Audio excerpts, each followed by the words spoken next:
Travel is a complex and abstract notion, often accompanied by conflicting ideologies. Today, I will introduce a scenario that diverges from the conventional portrayal of time travel in Dragon Ball Z. As usual, Trunks takes the time machine back 20 years into the past from age 784 to age 764. He makes quick work of Mecha Frieza and King Ko before giving Goku the heart virus medicine that would eventually save Goku's life. However, this is where events start to change drastically. Trunks bids farewell as he makes his way back through the time stream to his original timeline. But what greets Trunks would shock Trunks to his very core. Keep in mind, because Trunks was traveling from 20 years into the future, that would mean that the year he finally travels back to would already be far past the events of Dragon Ball Super, because Battle of Gods was during age 778 and the Tournament of Power age 780, both of them a few years before age 784, which is the original time period Trunks is from. So before I unveil what scenery greets Trunks, I would have to recap every single event in Dragon Ball Z and also Dragon Ball Super, but this time around in Trunks' timeline. But before I go on further, let me first explain how time travel works in this version of events. In the original Dragon Ball Z canon timeline, Trunks going back in time only served to create an alternate timeline, thus that alternate timeline was separate from his own. However, in this version of events, Trunks' actions in the past doesn't create a new branch timeline. Instead, he has a direct impact on his own timeline. By giving Goku the heart virus medication, Goku manages to survive the heart virus, though his forgetfulness still means he was out of it for a few days. The original version of Androids 17 and 18 from Trunks' timeline were ruthless and cruel, but they were also weaker. Therefore, Vegeta as a Super Saiyan would be able to pretty easily match one of them, while the other will have to fend off an extremely strong Piccolo with the Z fighters assisting him. It's safe to say that thanks to Trunks' reminder, Android 17 and 18 stand no chance. However, the Cell saga ending like that prematurely meant that there could be some problems down the road. Jiro's lab and as an extension, Cell is never discovered, so Cell remains in the depths of the mountains. Gohan isn't forced to undergo the 1 year of harsh training in the hyperbolic time chamber, so he never fully taps into his latent power. Kami never fuses with Piccolo, which means Dende never becomes the new Guardian of Earth, and Piccolo and Kami will still be separate beings. Goku is alive and well, which means he never gets to train with a dead body in the afterlife, and would most likely never tap into Super Saiyan 3. Though the rivalry between Goku and Vegeta would be stronger than ever and would likely propel their powers far beyond where they were in the original canon of events, besides the fact that Goku would have no secret transformation at his disposal. Goku not being in the other world would also mean that he would never learn the fusion dance technique. So the Buu saga starts like usual, with Gohan's energy being absorbed and the Z fighters tailing Yamu and Spopovich to Babidi's hideout. Gohan isn't rusty here because Goku had constantly trained with Gohan in the 7-year time skip, so I would actually put him on par with his Cell saga self. Gohan defeats the Bura handily, which means Babidi never gets enough energy to resurrect Majin Buu. With Shin's help, they manage to overcome Babidi's weird magic and kill Babidi once and for all. Buu's egg is taken by Shin for safekeeping as he bids farewell to the group, which means Gohan never gets his potential unlocked, and Okai remains sealed in the Z Sword. The events of Dragon Ball Super will basically play out the same, with Super Saiyan God Goku losing to Beerus, and then Goku killing Golden Frieza. The Universe 6 vs Universe 7 tournament stays mostly the same, except Piccolo loses to Frost much more easily, thanks to him never actually fusing with Kami. However, the final result wouldn't change, because Goku would still lose the hit, and the hit would still forfeit against Monaka. However, the Goku Black saga would change drastically. You see, In canon, time rings are created every time an alternate universe is created. That's why Zeno had prohibited the gods from time traveling in order to reduce the number of time rings. However, with the logic of time travel we are applying here, there can only be one timeline, so there's only one time ring for each universe. With the presence of only one time ring, it's likely Gowasu would keep a closer eye on it, which means it would be harder for Zamasu to steal it. However, it still wouldn't change anything. In the end, Zamasu still kills Gowasu and then travels forward 10 years into the future to obtain the Super Dragon Balls to take Goku's body. However, this is where things start to get confusing. Our logic of time travel only applies to the past. How about the future? Would Zamasu traveling to the future have any effect on the present? Or would Goku's death be a fixed event in the future because of Zamasu's involvement? My own headcanon would be that since alternate timelines cannot be created, the present timeline remains the same, but Goku's death would be a fixed event in the future. However, this is where Zamasu's plan falters. He should have left immediately after getting Goku's body, but instead he played to his sadistic tendencies, taking the time to kill Chi-Chi and Goten and relish in their terror. Vegeta senses a weird key, one similar to Goku's, yet still different in some way. Immediately, Vegeta flies over and sees Goku Black massacring the Sun family. Without hesitation, Vegeta blows Goku Black up, killing him instantaneously. Keep in mind that this Vegeta is one that has trained for 10 years after the Tournament of Power, so his power is on another level. So Zamasu's plan never goes to fruition because he gets himself killed in the future. Though, because of Zamasu, Universe 10 does need a new Supreme Kai and a new God of Destruction. Leaving that aside, we will jump straight from the Universe 6 vs Universe 7 arc into the Tournament of Power. Recall that here, no alternate timelines exist, therefore there is no future Zeno as well. Thus, there would be no need for a Zen exhibition match. Following the Grand Priest's announcement, Goku realized that assembling a team of 10 members was his utmost priority. Initially, he struggled to come up with a list of 10 candidates. Notably, recall that Majin Buu, Android 17 and 18 were unavailable. Returning to Earth, Goku recruits Vegeta, Gohan, Piccolo, Krillin, Roshi, and Tien Shinhan. Surprisingly, even Yamcha joins the squad this time around. Despite the notable additions to the team, 2 positions remain unfilled. Goku doesn't even think up the idea of recruiting Frieza, knowing that they needed 2 individuals, not just one. Vegeta briefly considers his brother Tabo as a potential addition to the team, but quickly dismisses the notion. Recognizing Tabo's lack of strength, Vegeta concludes that relying on Goten and Trunks would be more advantageous at this point. Initially hesitant to recruit them due to their immaturity, Vegeta's perspective shifts given the circumstances. Eventually, Goku and Vegeta reluctantly agree to allow their sons to join under the condition that they will heed Gohan's leadership.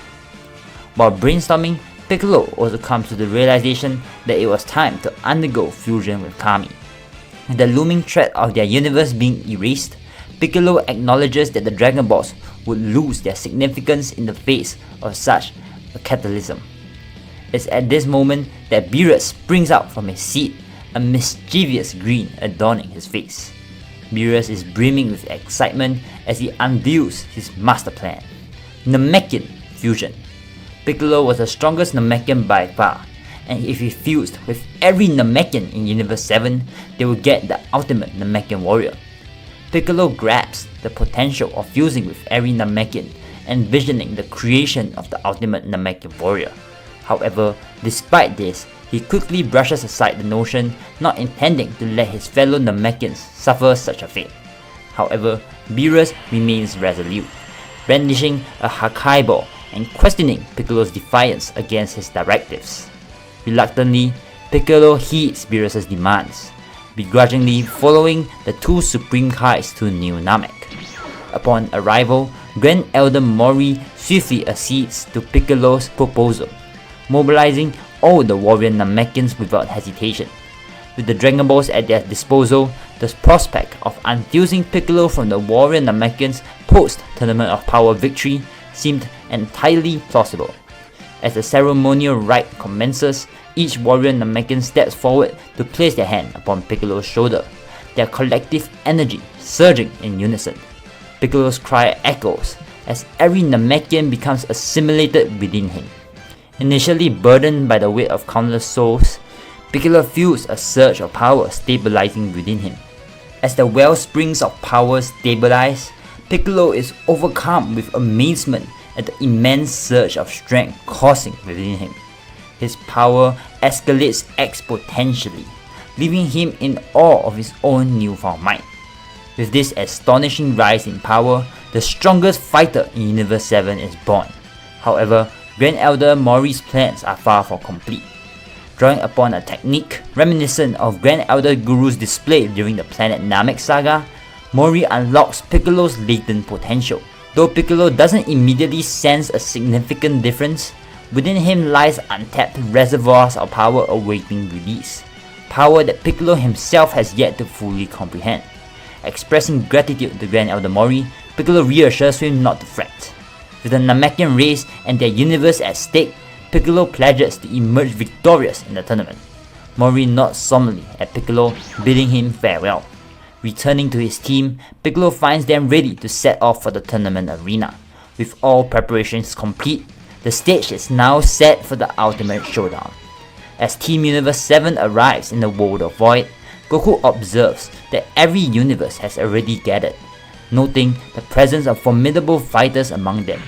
As the tournament kicks off, Pandemonium reigns in the arena. Despite the significant alteration to Team Universe 7's composition, the early stages of the tournament would unfold much like before. Fighters who were previously eliminated by Android 17 and 18 such as Shosha, Tupper, Coquette, and Kakunsa are all low-tier combatants. Consequently, they are likely to be eliminated by other competitors later in the tournament regardless of Universe 7's lineup changes. Thus, I'll only be covering the more major fights in the tournament.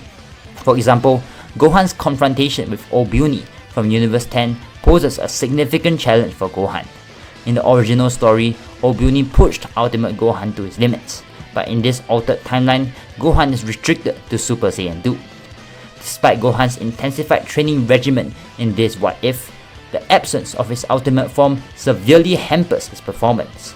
Gohan finds himself teetering on the brink of elimination, facing the daunting prospect of bowing out of the tournament prematurely. Fortunately, Piccolo, his guardian angel, intervenes just in the nick of time, effortlessly dispatching Obuni and sparing Gohan from imminent elimination. In the absence of Frieza's interference to eliminate Frost, the latter remains a formidable presence in the arena for an extended period of time. Nevertheless, Vegeta ultimately succeeds in eliminating Frost. Meanwhile, Goku's initial encounter with Jiren unfolds similarly, prompting Piccolo to conserve his energy upon witnessing Jiren's overwhelming power, opting to confront him at a more opportune moment in the later parts of the tournament. During the clash against Sauniao and Pirina, Piccolo and Gohan find themselves swapping roles, with Piccolo taking charge of the majority of the combat while Gohan charges the special beam cannon. Frieza isn't here to give Goku energy after his defeat against Jiren, so Piccolo takes up that mantle instead, having more than enough energy to help. Without Frieza on the team and his relentless pursuit of Kaba, Kaba manages to remain in the tournament for a prolonged duration, although he's eventually eliminated by Piccolo. The showdown between Goku and Kefla unfolds identically with no alterations to the outcome. The absence of Android 18 shifts the dynamics of the battle against Giant Ribrianne, who emerges as a considerable threat due to her colossal size, capable of effortlessly decimating large sections of the arena. In the end, Dispo from Universe 11 steps up to the challenge, utilizing his remarkable speed to eliminate her. Goku swiftly eliminates Zalin, Zabuto and Rambara, much like in the original storyline, where he didn't receive any assistance from 17 or 18 anyways. In a departure from the original Tournament of Power narrative, Piccolo's encounter with Damon takes a vastly different turn. Due to Piccolo's immense strength, Damon finds himself immobilized merely by being in Piccolo's presence, rendering the encounter one-sided. Anilaza also proves to be no match for Piccolo, who single-handedly overpowers the formidable foe without requiring assistance from his teammates. Subsequently, Piccolo goes on to defeat this foe as well, showcasing his exponential combat powers and resilience. In an epic slowdown, Super Saiyan Blue Evolution Vegeta confronts and ultimately defeats God Toppo, mirroring the events of the original storyline.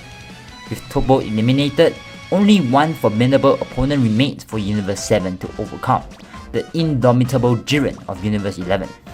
At this critical juncture, Universe 7's roster comprises Goku, Vegeta, Gohan, Piccolo, Goten and Trunks, with 6 fighters remaining to face the ultimate challenge ahead. As they brace themselves for the most daunting battle yet, Piccolo, driven by a sense of desperation and determination, begins to channel every ounce of power he possesses. A radiant, yellow aura envelops Piccolo as he unleashes his full potential, his new form revealed amidst the dissipating smoke. With newfound strength surging through him, Piccolo stands ready to confront Jiren in a battle that will determine the fate of their universe. After tapping into his newfound potential, Piccolo's potential unleashed form enables him to stand toe-to-toe with Jiren for the most part. With everyone else supporting him, the Universe 7 team becomes a formidable force.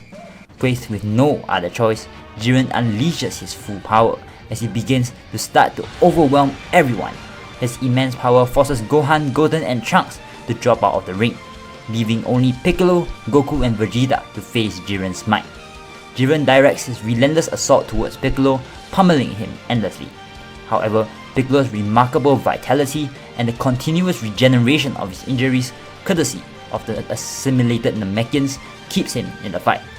Goku and Vegeta find themselves unable to get close to the fray, as Jiren's unleashed full power creates immense pressure, almost fully immobilizing them. Sensing the urgency of the situation, Goku attempts to tap into Ultra Instinct. Despite Piccolo's resilience in regenerating his injuries, Jiren remains relentless as he slowly pushes him closer and closer to the edge of the ring.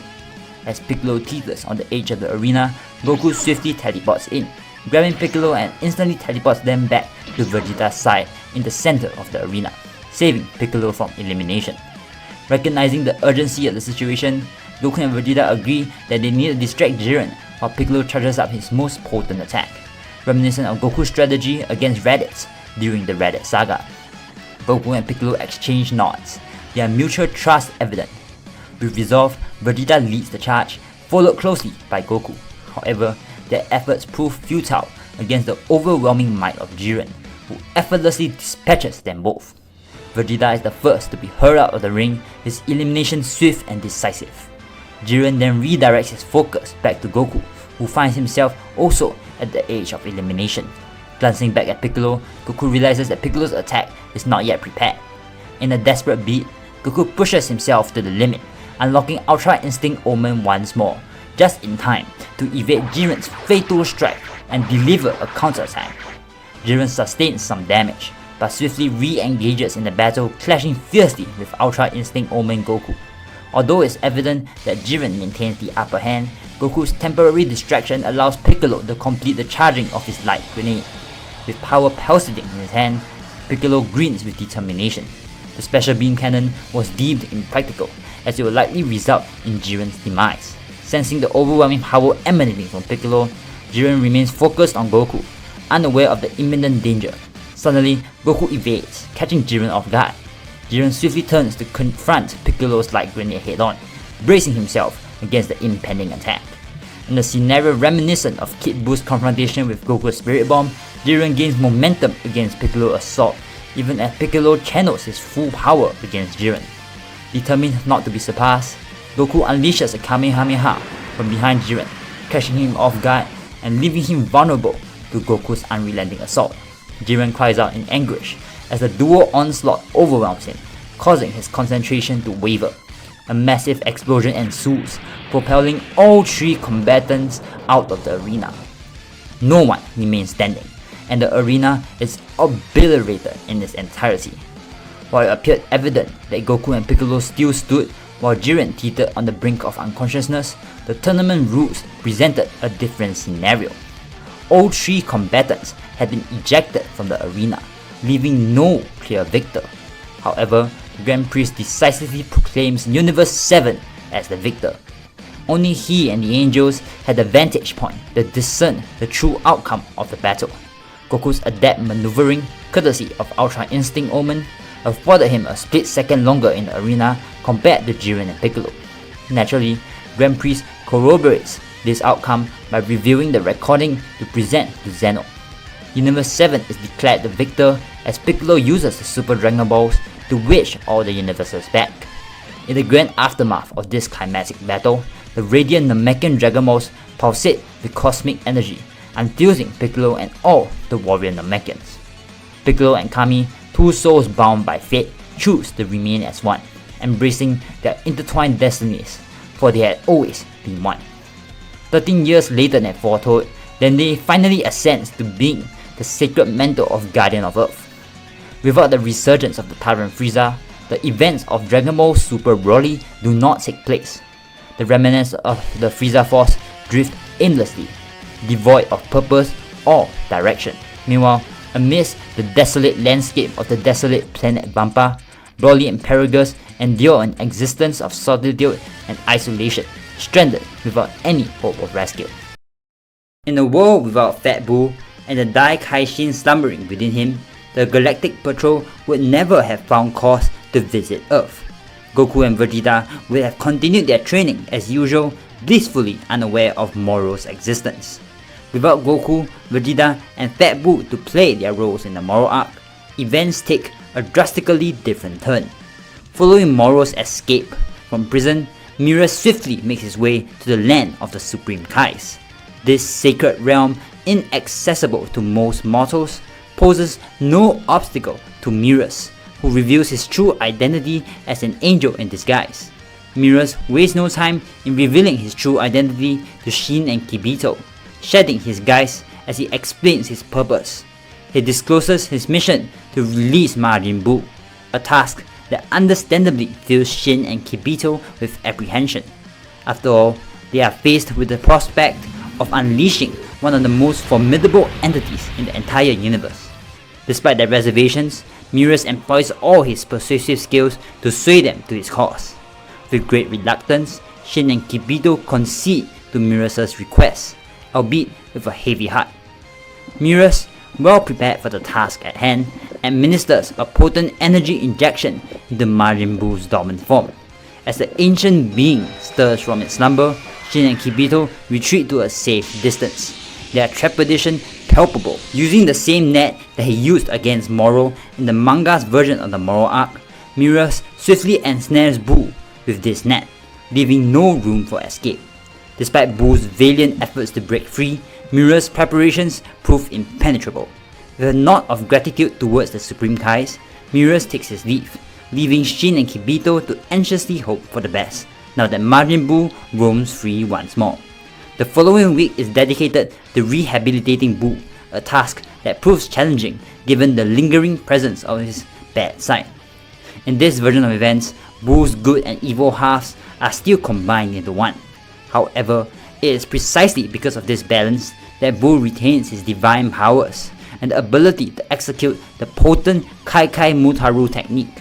In the manga, the Grand Supreme Kai had stated that Buu's magical abilities lied with Buu's evil self. Meanwhile, Moro set his sights on New Namek, embarking on his quest for the Namekian Dragon Balls.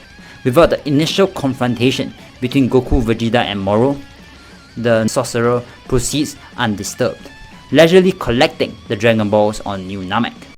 Meanwhile, Buu's rehabilitation unfolds smoothly under the skilled care of the Galactic Patrol's certified medium, hypnotist, and aromatherapist, as detailed in Jaco's account in Dragon Ball Super Manga Chapter 47. Buu's memories are also restored, granting him access to the formidable powers of the Grand Supreme Kai. Armed with divine abilities, Buu easily overwhelms a weaker Moro who never had the chance to absorb Goku and Vegeta's energy. With Moro defeated and Buu joining the Galactic Patrol as a valiant defender of justice, peace seems to have returned to the universe. However, Moro's second wish poses a significant threat as he unleashes a horde of dangerous criminals from the Galactic Patrol prison, including the formidable android 7-3. Despite lacking unified leadership, the Galactic Patrol, boasted by the addition of Fat Buu, diligently pursues and apprehends each criminal, ensuring the safety of the cosmos once more. Thus, the Moro arc concludes with the triumph of justice over chaos. However, without Goku and Vegeta's involvement in the Moro arc, they would undoubtedly be less prepared for future challenges. Vegeta would lack access to the spiritual techniques he learned on Yardrat, and his lack of spiritual balance would persist. Similarly, Goku's training with mirrors, which allowed him to master Ultra Instinct, would not have occurred, leaving him unable to access the powerful state at will. Now, let's delve into the Granolah arc. Without the clash between Goku and Moro on Earth, the Heaters, who had no opportunity to obtain the data of Android 7-3, and 7-3 would have been recaptured by the Galactic Patrol. Consequently, Granolah would not embark on the mission to acquire 7-3 for the Heaters. Goku and Vegeta resumed their training under Beerus and Whis, respectively following their usual routine. However, they lagged behind their canon selves due to the lack of involvement in the Moro arc. Meanwhile, Granolah, utilizing the Dragon Balls, had become the strongest person in the universe, prompting the Heaters to devise a plan, inviting Goku and Vegeta over to a planet under the guise of battling a villain, intending to isolate them and Granolah for an ambush. In the ensuing confrontation, Granolah overpowers the Saiyans with ease, until Monaideito intervenes and recounts Bardock's heroic actions, prompting Granolah to spare the two Saiyans. As expected, the Heaters disrupt the proceedings by unleashing gas, the newly crowned strongest in the universe, to challenge Goku and Vegeta. With Goku and Vegeta weaker than their canon selves, Granolah must pick up the slack instead, though Gas was still quite many leagues above Granolah in terms of power. Before Granolah falls to Gas, Goku employs instant transmission to buy them some time, transporting Gas and himself to a distant planet before returning. With their energy restored by the Namekians, Goku and Vegeta unite once more, with Goku accessing his Master Ultra Instinct state for the first time, and Vegeta unleashing Ultra Ego. The initial cooperation between Goku and Vegeta proves fruitful, allowing them to inflict significant damage on Gas. However, Goku's racing mind affects his calmness and tranquility, which begins to affect his Ultra Instinct power, causing it to wane in effectiveness. Consequently, Vegeta is forced to confront Gas alone, as Goku struggles to maintain his Ultra Instinct form. With Goku unable to assist Vegeta, Gas faces off against Ultra Ego Vegeta alone. Like in the manga, Ultra Ego Vegeta here also finds himself severely outmatched against Gas in a solo confrontation, while Goku's lack of experience with Ultra Instinct hampers his ability to access the complete form. Despite Vegeta's defeat looming, Gas closes in for the final blow only for Goku to intercede, shielding Vegeta from sudden demise. Without a solution to his predicament, Goku reluctantly reverts to relying on Ultra Instinct Omen once more. In this unperfected state, akin to true Ultra Instinct, Goku gains the ability to integrate his emotions with Ultra Instinct, albeit at the expense of staggering stamina depletion unlike the true Ultra Instinct form. As Goku's energy dwindles, Gas ruthlessly pummels him, treating him like a mere punching bag. Fortunately, Granolah arrives just in the nick of time to rescue Goku from certain defeat. However, with Goku unable to contend with Gas, the plan undergoes a significant shift. Instead of Goku stalling Gas to allow Granolah to charge up his ultimate attack, Granolah this time must confront Gas head-on, while Goku assumes Granolah's previous role. Against Granolah, Gas doesn't even need to unleash his full power, allowing him to maintain his youthful form. With Granolah knocked aside, Gas sets his sight on ending Granolah's life. Once again, Vegeta intervenes, saving Granolah from demise. Together, Vegeta and Granolah engage Gas in battle, but their stamina is dwindling, and Gas still possesses ample energy reserves. As the battle nears its climax, Vegeta and Granolah find themselves exhausted, with Gas poised to deliver the final blow.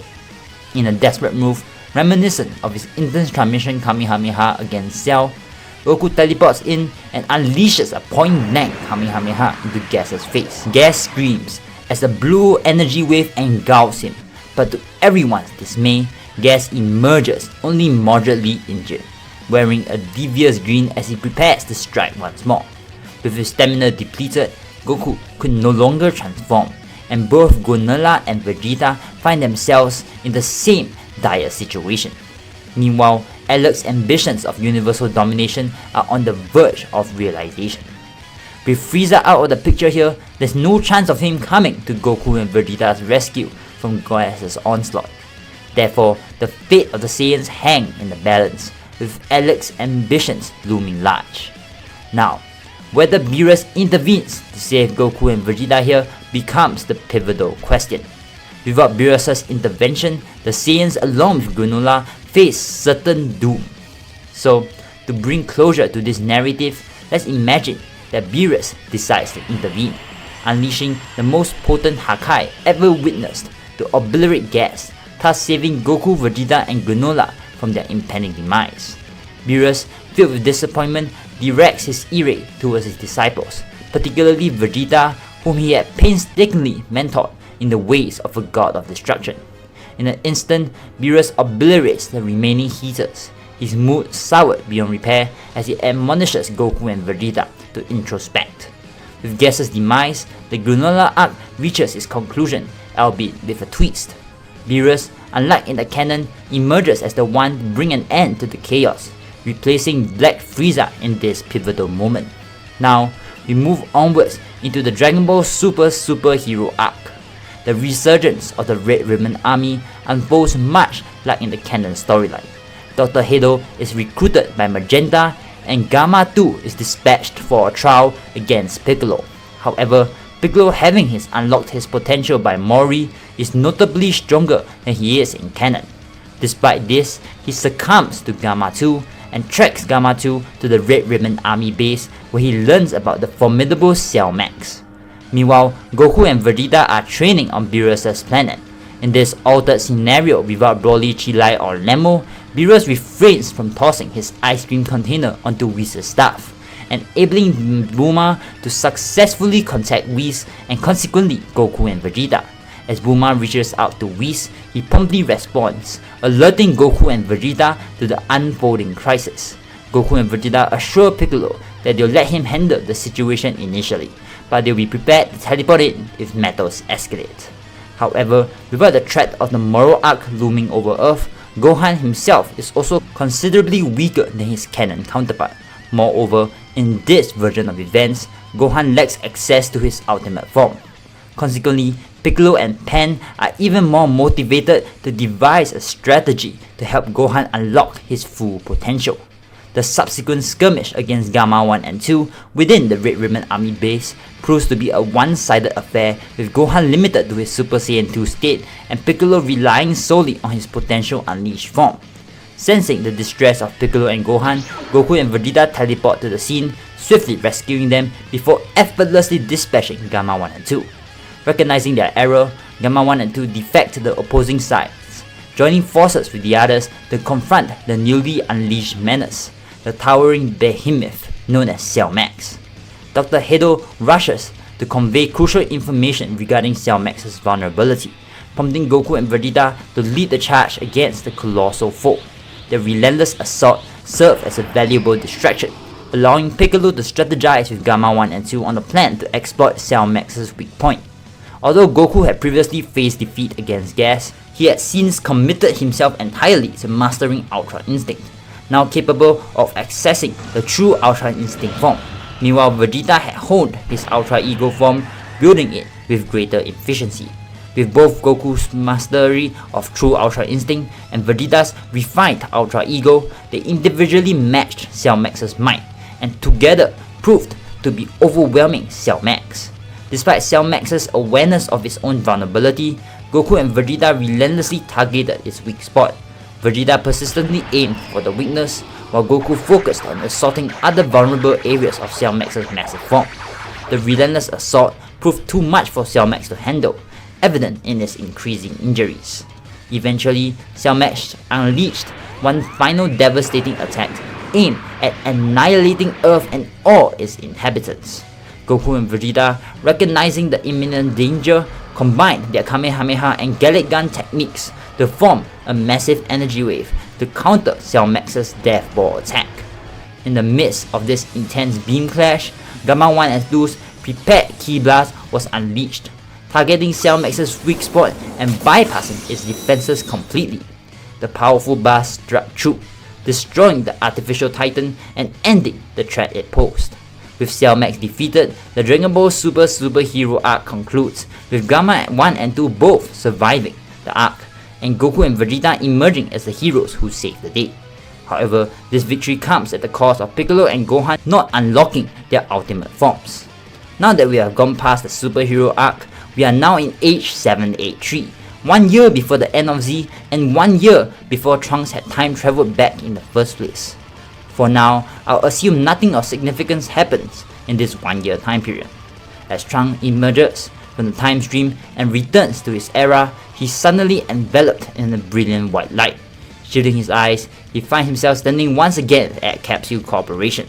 Stepping out of his room, he's met with a scene that surpasses his wildest dreams.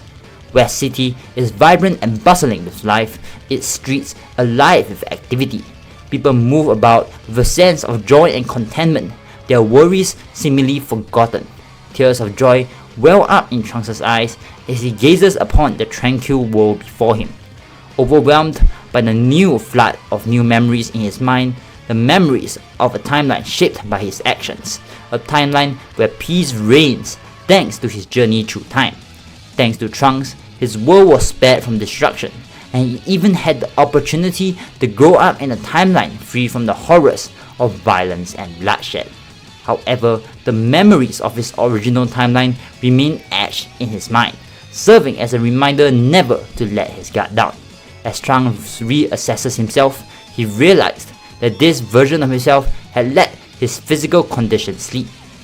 Clearly, there was one aspect he needed to address.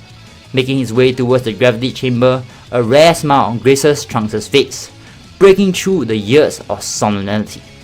There was a newfound spring in his step, as Trunks gazes ahead with optimism and hope for the future. And this is where the series concludes. I hope you guys enjoy, and I'll see you all in the next one.